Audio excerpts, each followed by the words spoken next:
never quit. Thank you, Madam Toastmaster, fellow Toastmasters, and most welcome guests. My name is Frank Izukizil, and I'm going to tell you today how I learned to never quit on my dream. I, like many young boys, can play in the front yard with my friends and pretend the game was on the line, and it was the last second of the championship game. Green 18! Green 18! Set! Hut! He dives in, he scores, he wins the game, the crowd goes wild.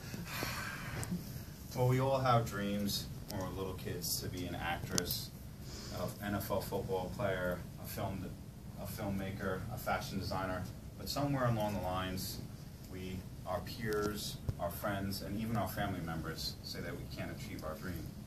Some of us even go for our dreams, and then we hit failures, and then we quit. For me, my dream was to play quarterback and to win a championship.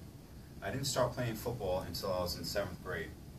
So my 7th through 9th grade years, I was kind of just learning how to play the game and toughening up. My 10th grade year, I went to my coach and I told him that I wanted to play quarterback. He's like, sorry son, you don't have the skills. But luckily, I was playing on offense and defense and doing very well. But then disaster struck. My grandmother passed away, who I was very close to, and I secretly quit the football team. Eventually, my dad learned that I quit the football team, and he sat me down and he said, son, you can never quit on your dream. And he handed me this book. This book that he handed me in 1994 changed my life forever. I opened the book and read it from cover to cover, and then rejoined the football team. I had a coming out game when I returned to the football team, and we had our first win of the season. Fast forward to my senior year, I sat down the varsity coach this time and told him that I'm going to be your quarterback and I'm going to lead us to a championship. Well, that season was pretty much a flop, and I got very little playing time, and that was only on defense. So off I went to college.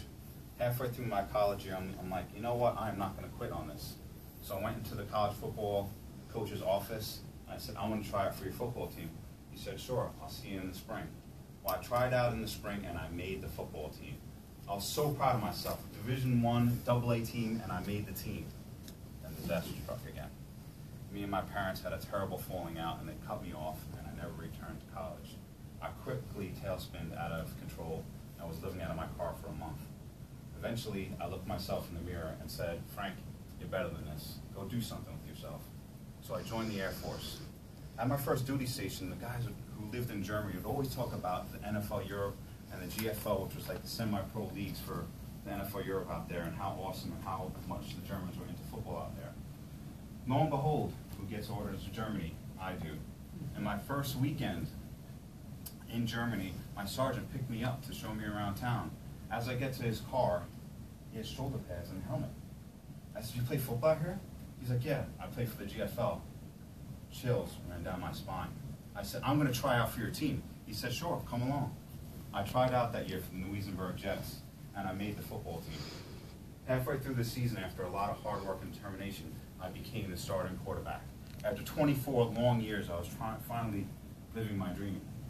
But that first start was against the Nauheim Wild Boys, who had the best defense in the league, and I got sacked 20 times. I couldn't walk after that game. Mostly anybody would quit after a game like that, but I didn't. The next game was my coming out game. We scored 35 points and blew out the team that we were playing. We weren't very good that year. We only won one more game, but it was the last game of the season against the undefeated team of the league.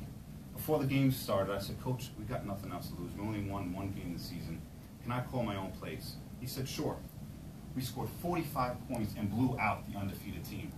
I knew right then I had something, but I knew that I couldn't win a championship with the team that I was on. So what team did I join? You got it, the Nauheim Wild Boys. With their amazing defense and my offense, we would be unstoppable. So the table was set for an amazing season. The stars were finally aligning for me. We only lost one game that season. And the game before the championship game, I have the best game of my life. I'm firing on all cylinders. I throw 5 touchdown passes. We're winning games 35-0, and with seconds left in the game, disaster struck. On broken play, I dislocated my shoulder so bad that they couldn't put it back into place on the field and had to take me to a hospital to knock me out to put my shoulder back in. Right then, I was on the edge of my dream. I was right about to achieve my dream, and everything was taken away from me. Not only did the doctor said that I wouldn't play in the championship game, he told me that play football again. I was devastated. I cried my eyes out, but I wouldn't want to quit. I was this close. So I went to another doctor, got a second opinion, and he tied me up extra tight so I could play again. After 1 long year of excruciating pain and rehabilitation, I made it back to the football team. I started my comeback, but my comeback was not an easy one. I was very scared to get hit. I was very scared to get injured again, and I was playing scared, and I was very shaken up, and the whole team could see it. So I started the season sharing playing time with their current quarterback. Again, with a lot of hard work and determination, I became the starting quarterback. I led the team to an undefeated season. Now, the stage was set for an epic championship game, and an epic game it was. The ball was in my hands in the final minutes of the game for me to drive our team down and win the championship. With only seconds left in the game, we got to the 1-yard line. Green 18! Green 18! Set, hut! I dove in! He scores! He wins the game! Frank Kazuki wins the game! All my teammates jump on me. It's crazy. It's madness. After never quitting, I achieved my dream. If you have your life dream become a reality, that's experiencing heaven on earth. So I tell you, if you can learn anything from this story, never quit on your dream. Thank you.